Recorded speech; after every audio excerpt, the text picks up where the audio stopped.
Iklim investasi di Indonesia harus dijaga agar tetap menunjukkan tren yang positif. Salah satunya melalui penerapan Undang-Undang Cipta Kerja.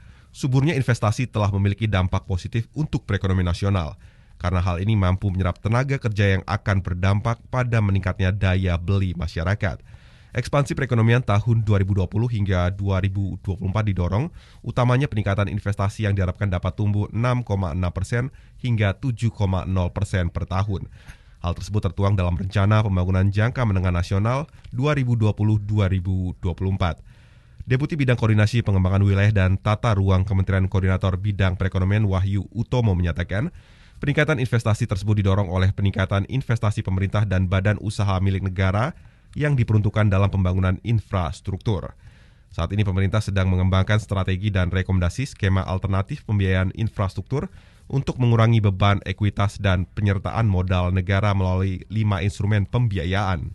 5 instrumen pembiayaan yang dimaksud diantaranya skema kerjasama pemerintah dan badan usaha atau KPBU, skema hak pengelola terbatas, Sovereign Wealth Fund atau SWF yang telah dimandatkan Undang-Undang Cipta Kerja, Integrated Funding Platform, serta skema Land Value Capture atau pengelolaan perolehan peningkatan nilai kawasan.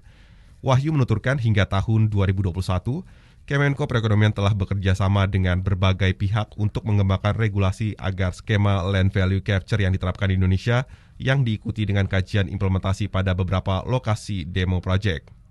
Implementasi skema LVC di Indonesia diharapkan dapat membawa berbagai manfaat ekonomi.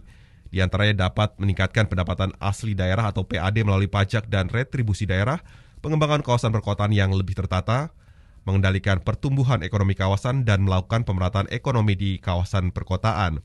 Selain skema LVC, terdapat satu skema lain yang tak kalah penting yakni Sovereign Wealth Fund atau SWF. SWF merupakan kendaraan finansial yang dimiliki oleh negara yang memiliki atau mengatur dana publik dan menginvestasikannya ke aset-aset yang luas dan beragam. Konkretnya, Sovereign Wealth Fund merupakan tabungan negara, kelebihan dana yang dimiliki oleh negara yang diinvestasikan dengan tujuan untuk mendapatkan return yang lebih besar. Dengan adanya berbagai skema kerjasama tersebut, diharapkan tidak ada penerimaan negara yang tidak dimanfaatkan. Penerimaan tersebut dapat diinvestasikan secara tepat dan bermutu, sehingga dapat diperoleh return yang besar.